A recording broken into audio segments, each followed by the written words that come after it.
हाँ वही ला दो।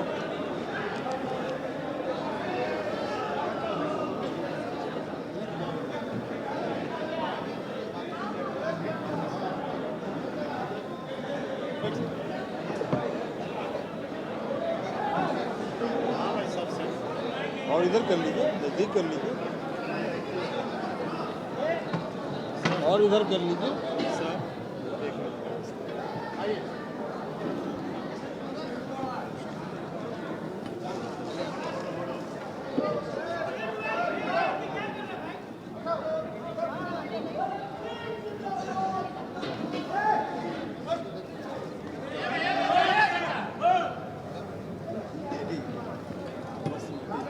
काहे तंग कर रहे हैं भाई, काहे उनको हड़का रहे हैं आप लोग, काहे हड़का रहे हैं?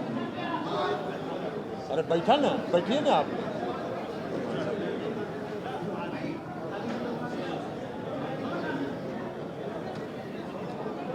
अब आप लोग उधर हल्ला बंद कीजिए, उधर आवाज बंद करिए, बैठना है तो उधर बैठ जाइए।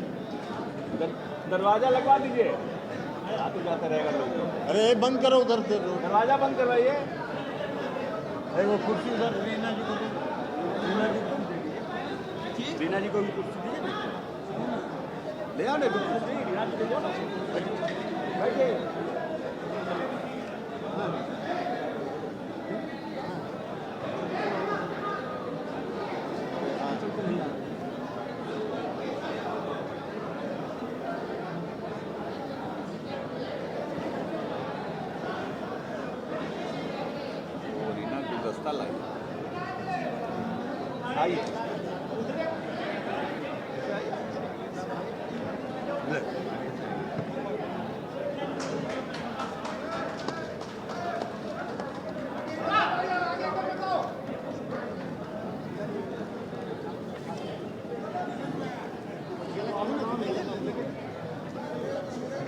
अब कृपा करके उधर आप लोग जो हैं आपस में जाते गप करना हो तो बाहर चले जाइए, पूरा मैदान है, यहाँ हल्ला मत कीजिए।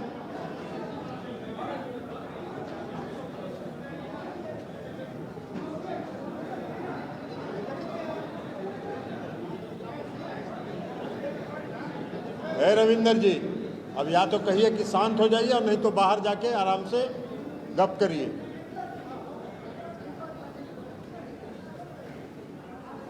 केंद्रीय संसदीय बोर्ड के अध्यक्ष भाई उपेंद्र कुशवाहा जी, प्रदेश के जनता दल यू के अध्यक्ष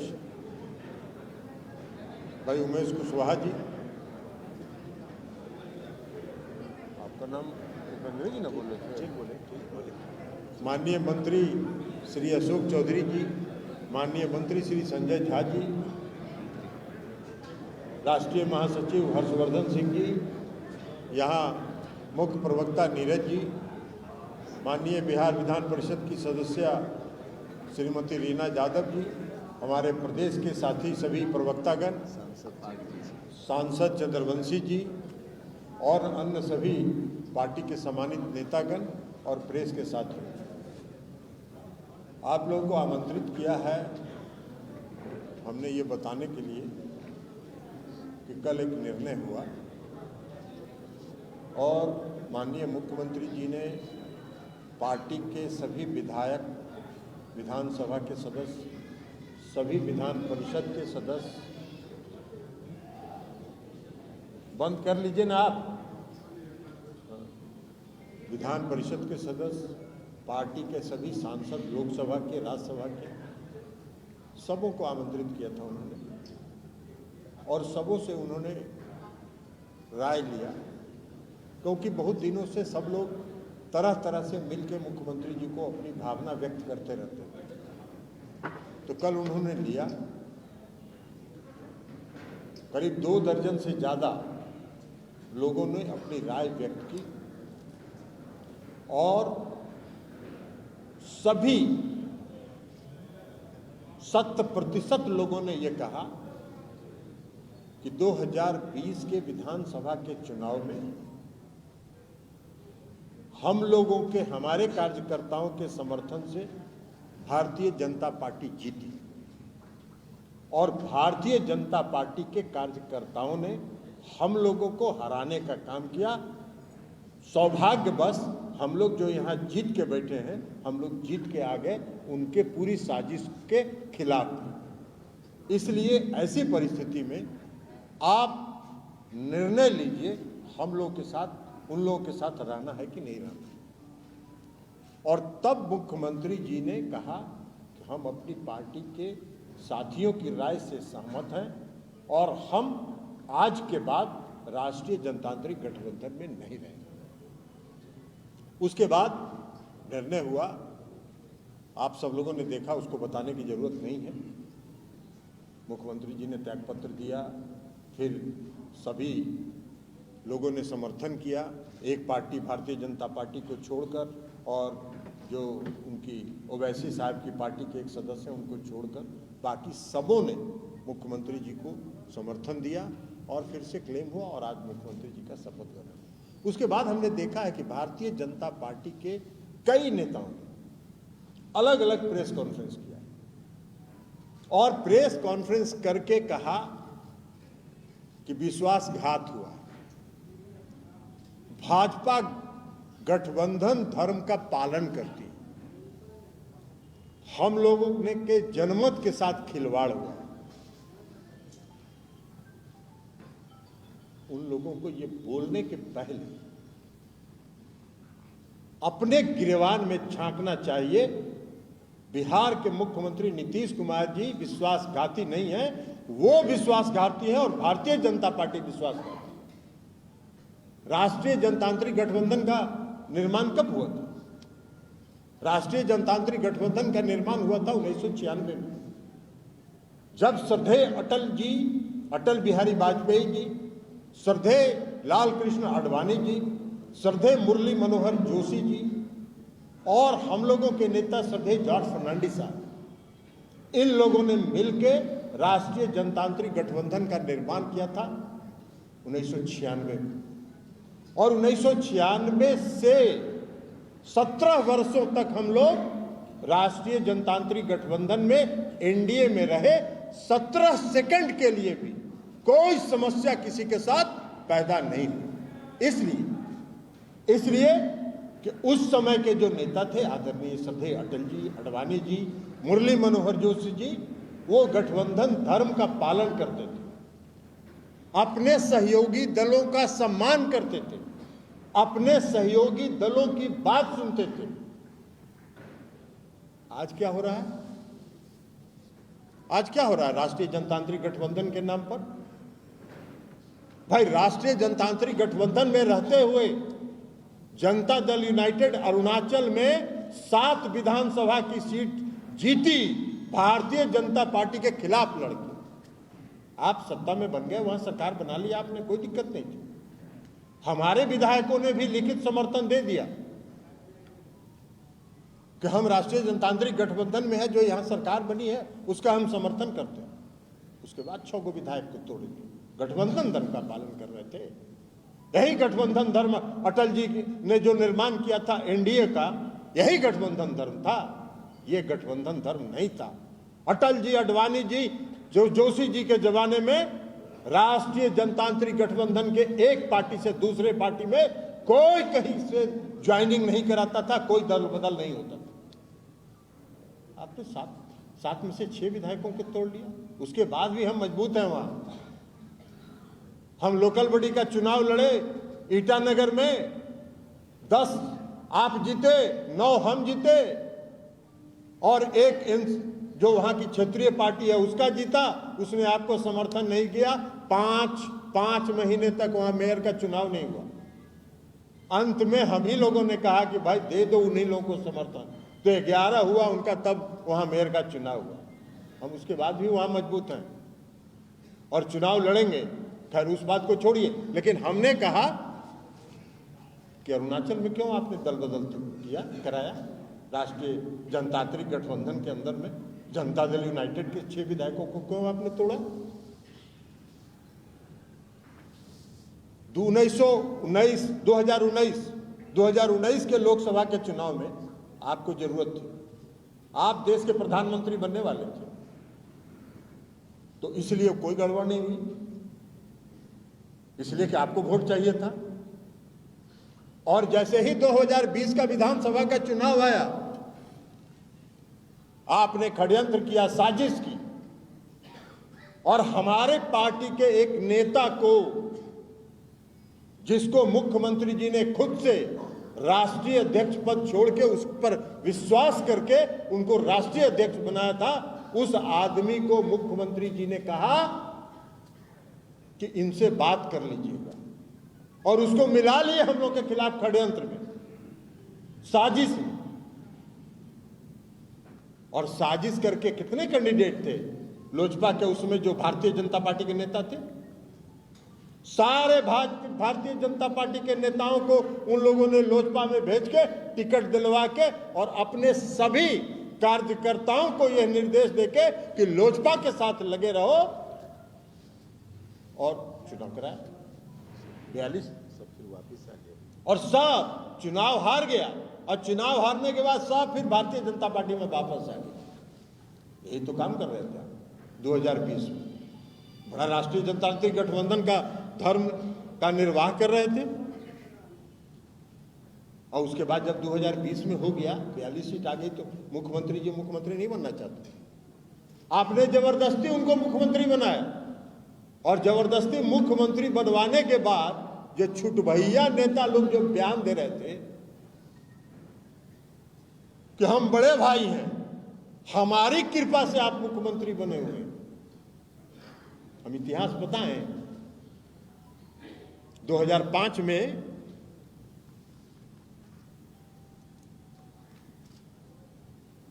आप कह रहे हैं कि 2005 में कितना सीट था जेडीयू को? 2005 में जेडीयू को 88 था, आपसे ज्यादा सीट था विधानसभा के चुनाव, तब भी बहुत ज्यादा था। तब भी मुख्यमंत्री जी ने कभी ये नहीं कहा, और हमारी पार्टी के एक कार्यकर्ता और एक नेता ने ये नहीं कहा कि हम बड़े भाई हैं और भारतीय जनता पार्टी छोटी पार्टी है। वो छोटा भाई है, हम बड़े भाई हैं। पूरे सम्मान के साथ मुख्यमंत्री जी ने गठबंधन धर्म का पालन किया। 2010 के चुनाव में हमको कितना था? जनता दल यूनाइटेड को 118 सीट थी। 118 पर नीतीश कुमार जी अकेले सरकार बना सकते थे। उन्होंने कहा कि नहीं, राष्ट्रीय जनतांत्रिक गठबंधन है, बीजेपी भी है इसमें, उसको भी पर्याप्त सम्मान और इज्जत के साथ उन्होंने हिस्सेदारी दी। कभी नहीं कहा 2010 से 2015 तक, 2013 तक, जब तक वो एनडीए में थे, कभी उन्होंने नहीं कहा कि हम बड़े भाई हैं, आप छोटे भाई हैं। कितना हिस्सेदारी दी उनको, बराबर का हिस्सेदारी दिया उनको। 2015 से 2017 तक, 2017 से 2020 तक कौन बड़ा भाई था? आपको कितना है? भाई प्रधानमंत्री इस देश के, बिहार के 2015 के विधानसभा के चुनाव में 42 आम सभा किए थे ना, 42 आम सभा किए थे, और जीते कितना? मात्र 53 सीट। उसके बाद जब हम लोगों ने 2017 में राष्ट्रीय जनतांत्रिक गठबंधन में जाने का फैसला किया, कौन बड़ा था?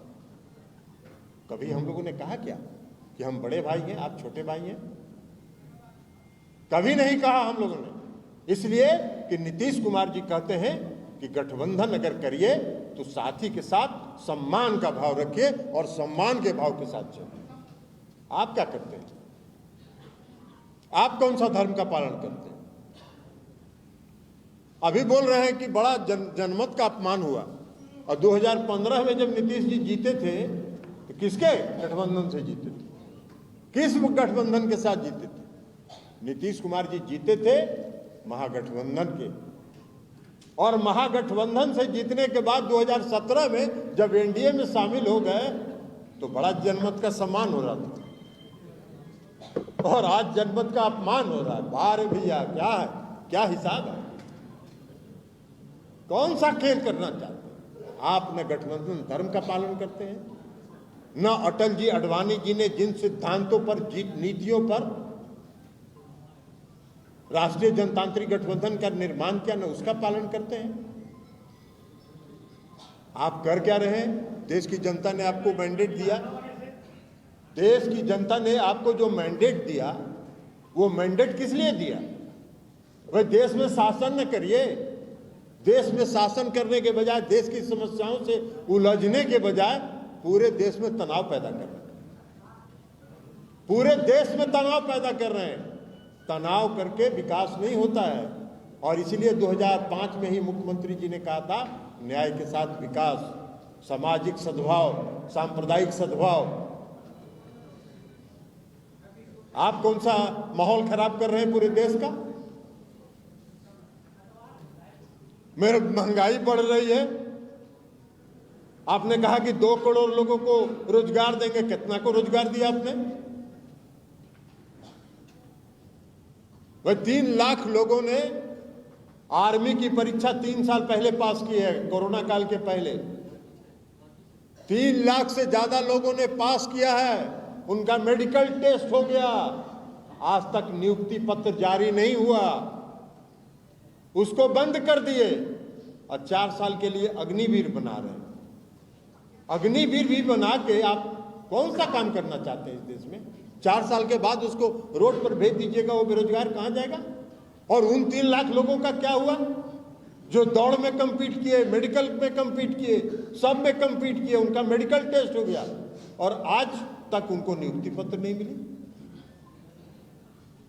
हमने देखा था जब अग्निवीर का योजना लागू हुआ था तो उनके कोई एक बड़ा भारतीय जनता पार्टी के नेता हैं, विजय वर्गीस, उन्होंने कहा कि अरे पास करेगा 4 साल के बाद तो हम भारतीय जनता पार्टी के ऑफिस में सबको सिक्योरिटी गार्ड में रख लेंगे। किसी अखबार में देखा था। यही तो सोच है आपकी, यही तो आपको देश चलाने की सोच है। तो देश चलाने की का जो सोच है, उसके आधार पर देश तरक्की नहीं करेगा। बिहार अगर तरक्की किया है मुख्यमंत्री नीतीश कुमार जी के नेतृत्व में, तो काम के प्रति समर्पण भाव से। अब भाषण दे रहे हैं। एगो हमरे जो जिनका नाम लिए श्री RCP सिंह साहब, जो पहले यहाँ थे, जिनको मुख्यमंत्री जी ने अपना इस्तीफा देके उनको बना दिया था, उनका भी देख रहे हैं जनमत का अपमान हुआ। अरे जो 4 आदमी नीतीश कुमार जी को लेके चले गए थे राष्ट्रीय जनतांत्रिक गठबंधन में, उसमें आप भी एक थे, तो उसमें जनमत का अपमान आपको नहीं दिखाई पड़ रहा था? अरे आप तो नीतीश कुमार जी ने जो विश्वास किया, जो आप पर उन्होंने भरोसा किया, आंख मूंद कर आप पर विश्वास किया, और आपने आंख मूंद कर नीतीश कुमार जी के पीठ में छुरा भोंकने का काम किया, उनके पीठ में छुरा भोंकने का काम किया, और भारतीय जनता पार्टी के एजेंट बन के जनता दल यूनाइटेड के अंदर आप अब प्रवचन दे रहे। उसमें से 4 आदमी जो हमने कहा सलाह देने वाले में एक आदमी भी हैं, संजय झा जी, तो ये तो है अभी हम लोग के साथ में, ये बरकरार है।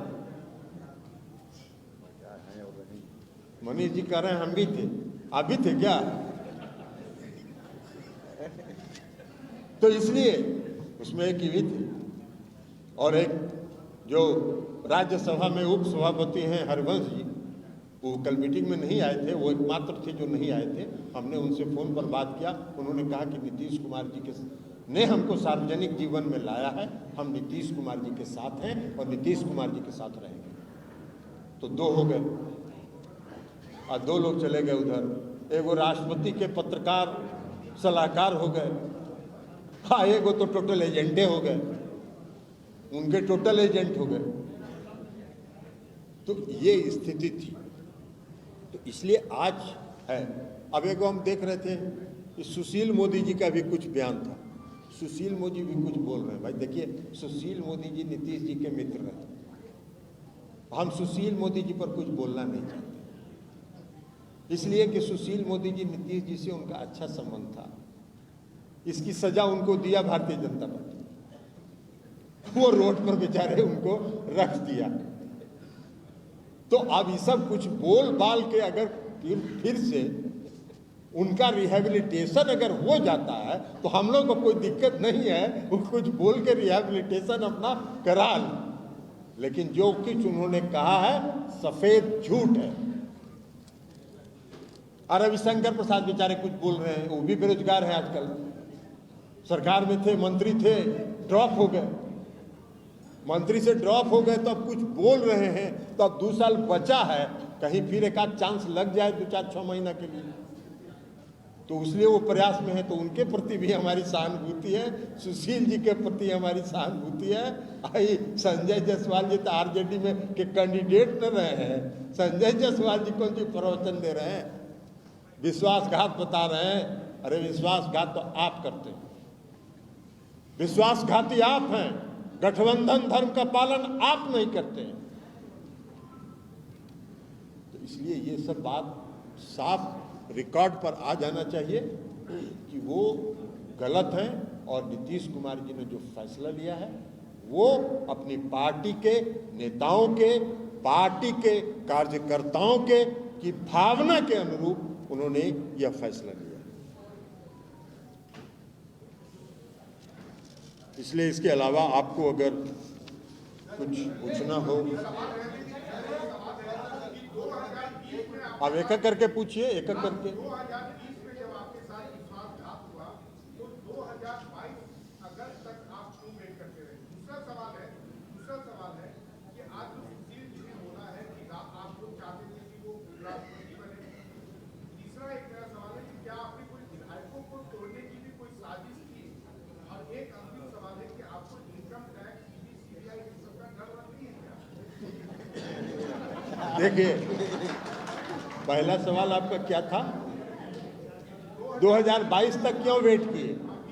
इसलिए कि नीतीश कुमार जी का स्वभाव, और मनीष जी आप भी नीतीश कुमार जी को बहुत नज़दीक से जानते हैं।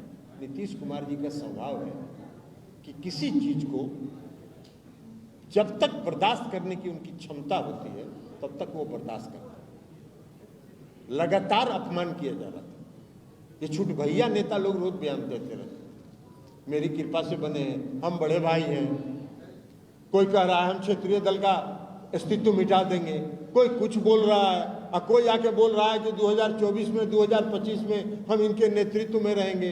अरे तो कथनी और करनी दोनों में अगर एक रूपता नहीं रहेगी तो उसका परिणाम तो वही होगा जो आज हुआ। दूसरी बात आपने कहा सुशील मोदी जी उपराष्ट्रपति। अरे काहे का उपराष्ट्रपति नीतीश कुमार जी? नीतीश कुमार जी को तो पहला दिन जब मीडिया में चला कि राष्ट्रपति के उम्मीदवार हो सकते हैं, उसी दिन मैंने कह दिया था कि नीतीश कुमार राष्ट्रपति के उम्मीदवार नहीं है और नीतीश कुमार राष्ट्रपति कभी नहीं बनेंगे। तो उसी दिन कह दिया था। अब सुशील जी को तो हमने कहा आपको अभी कि सुशील जी बोल रहे हैं, अब वो बेचारे का पुनर्वास हो जाए तो इससे बेहतर हम लोग के लिए खुशी की बात कोई नहीं होगी।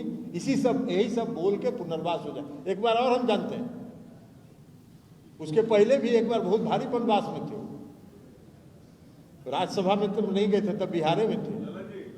1 मिनट हरिए ना भाई, उनका जवाब देने दीजिए। अरे उसका पहले जवाब हुआ तो दे दे। अरे सप्लीमेंट्री सवाल अभी पहले मेन जवाब दे देना। अब ऐसे नहीं है, ऐसे नहीं जवाब देते, अभी हम ऐसे नहीं जवाब देते हैं, हमको देने दीजिए। उन्होंने जो बीच में भी वनवास में थे, ये संजय झा जी गवाह हैं, भारतीय जनता पार्टी के एक नेता जो हम सबों से जिनका बहुत गहरा संबंध था, अरुण जेटली जी, वो अब नहीं है इसके। और अरुण जी ने, हम और संजय झा दोनों थे, अरुण जी ने कहा एक दिन, हम उसमें एनडीए में नहीं थे, हम उसमें महागठबंधन के पथ निर्माण मंत्री थे, और हम गए थे अरुण जी से, जब जाते थे तो हम लोग मिलते थे और वो भी प्रेम से खिलाते थे कहीं भी ले जाके। तो अरुण जी ने कहा हमको कि यार सुशील अपना दोस्त है, उससे कोई बात नहीं करता है, यहाँ फोन करता है। हमने उसको कुछ दे के और उसको फिर से पुनर्स्थापित करने में हमने योगदान किया, हमका बहुत अच्छा काम किया।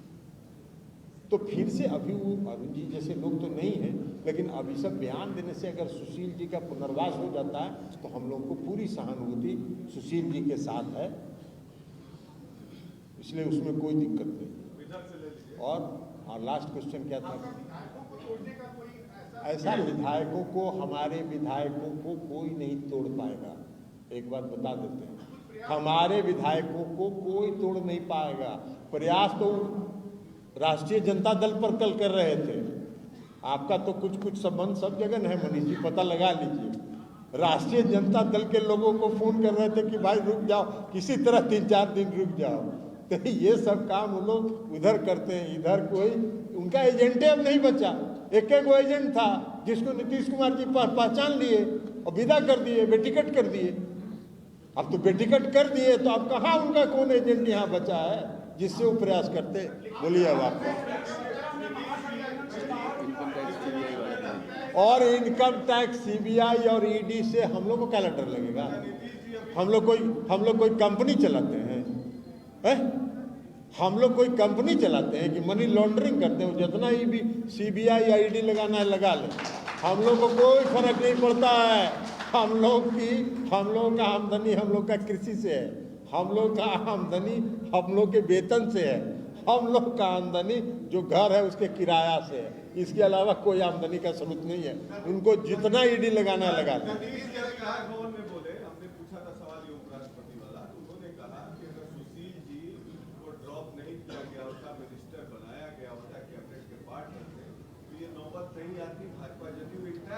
ठीक कहा नीतीश जी ने, ठीक कहा। इसलिए कि भारतीय जनता पार्टी का ये भी एक साजिश था कि पुराने जितने लोग थे उस सबको हटा दिया। भारतीय जनता पार्टी के पुराने लोग में नंदकिशोर जी, सुशील जी, सबको विदा कर दो और नया लोगों को ले आओ ताकि अनर्गल बयान सब नीतीश जी को के खिलाफ देता रहे। और वहां से हम लोग कहें कि देखिए हम लोग 2024 में भी और 2025 में भी नीतीश कुमार के नेतृत्व में चुनाव लड़ेंगे। और इधर कह दिया कि देते रहो, तुम लोग जारी रहो। जैसे लोग विधानसभा के 2020 के चुनाव में कह दिया कि हम लोग एकदम गठबंधन माँ, हम लोग का राष्ट्रीय एनडीए जो है इंटैक्ट है, और धाएं पीछे से चल जाइए आप, लड़ जाइए लोजपा से, चल जाइए आप, लड़ जाइए लोजपा से, आप टिकट ले लीजिए लोजपा से। ये सब काम करते रहे। आज जैसे ही चुनाव सब हार गया लोजपा से, सबको कहा कि आ जाइए भाजपा में, आ जाइए भाजपा में, आ जाइए भाजपा में। यही सब काम करते हैं। महागठबंधन से बाहर आए और आज ऐसी कौन सी परिस्थिति बन गई जब उसी के साथ गठबंधन पुनः हो रहा है? कोई परिस्थिति नहीं बनी थी। हमने तो अभी बता दिया, आप सुने नहीं कि 4 आदमी थे लगे हुए, उसमें संजय जाजी भी थे। 4 आदमी लगे हुए थे, उनको कह रहे थे कि इतना दिन लंबे समय से आप एनडीए में रहे हैं, चले जाइए, मोदी जी बड़ा आपको प्रेम करते हैं। मतलब 4 आदमी चलिए हाँ,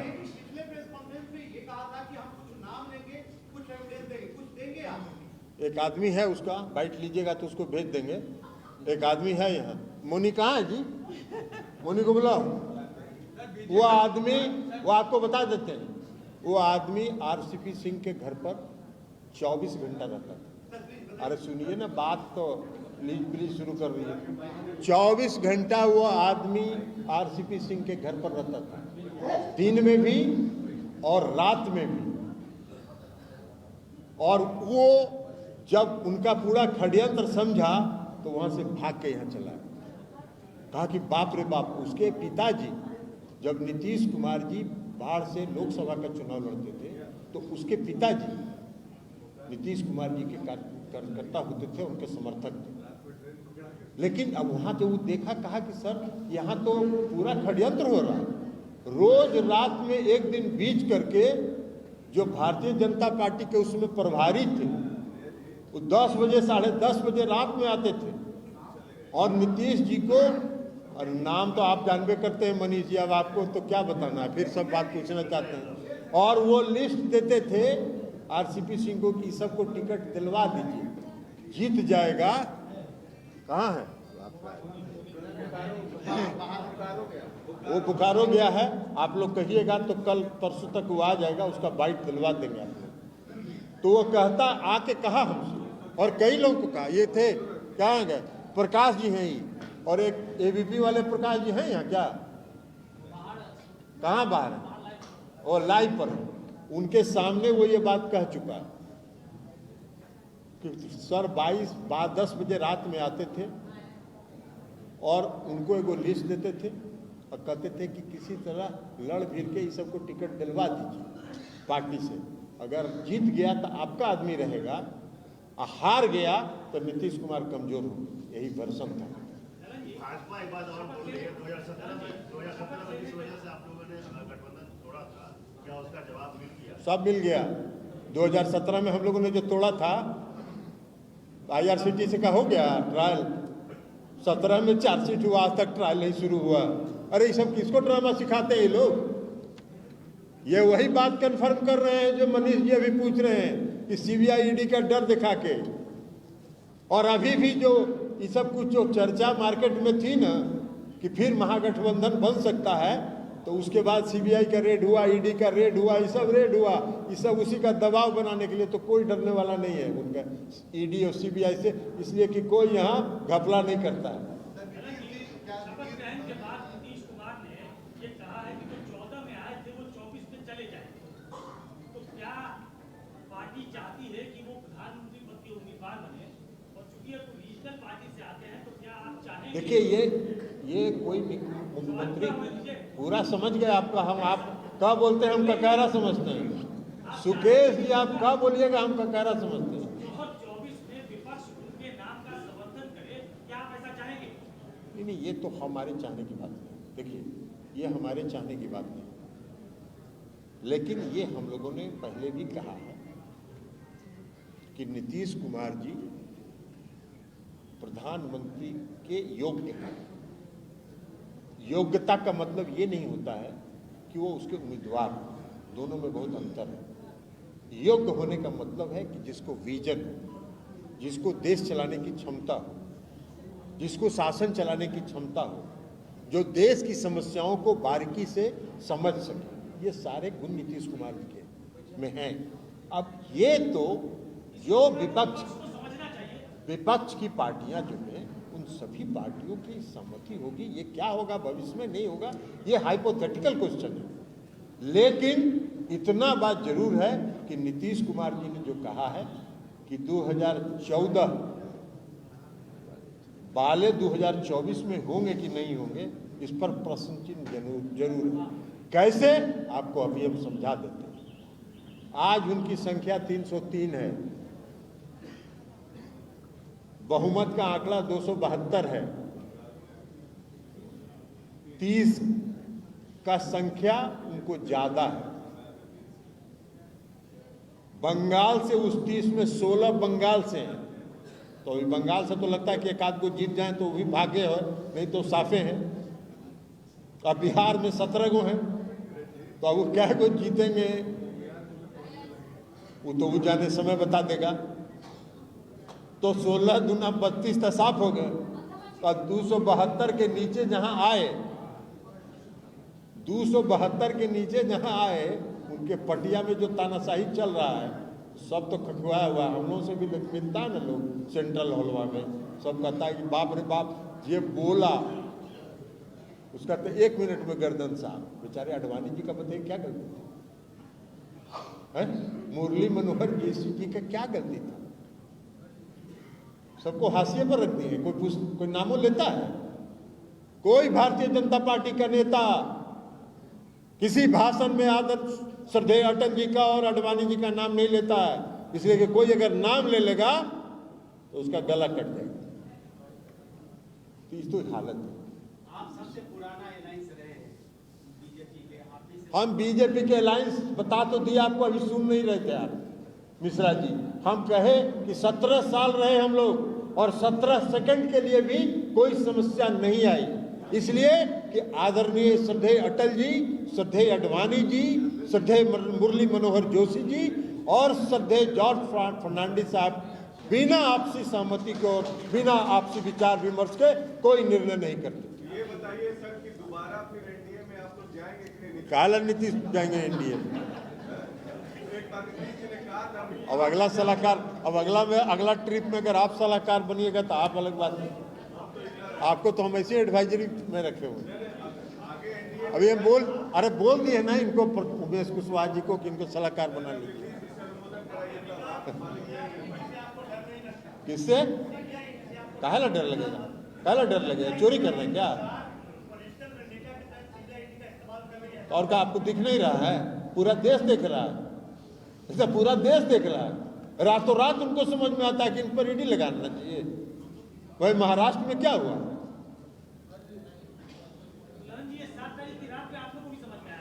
हम लोग ईडी और ईडी और सीबीआई से समझ में नहीं आया, हम लोग को बहुत पहले समझ में आया। ये आ गए, अभी आपको खोज रहे थे हम। इधर आइए जरा आगे, इनको जरा माइक दो। अभी मनीष जी जो सवाल पूछ रहे थे, सुकेश जी, और वो एक आपको मोनी से भेंट करवाए थे ना उस दिन। मोनी आपके सामने स्टेटमेंट दिया था ना, आज नहीं है, वो बोकारो चला गया है, नहीं तो आज यहाँ सबके सामने देता। अब जरा मोनी क्या स्टेटमेंट आपको दिया था, ये सबको सुना दीजिए। नहीं, इनको हमने पत्रकार की हैसियत से सुनवाया था कि इनके रिकॉर्ड जानकारी के लिए। तो आप भी थे और दूसरे भी थे, दूसरे प्रकाश द्वय थे। तो ये साजिश थी, एक षड्यंत्र था। अब बोल रहे हैं वो तो क्या करें, अब एजेंट हो गए थे तो अब एजेंट क्या बोलेगा कि हम एजेंट थे।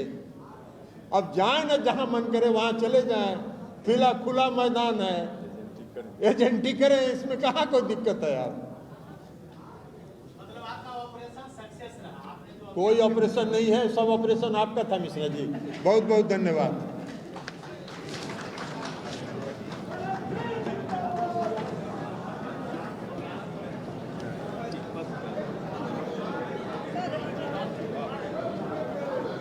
बहुत बधाई सर।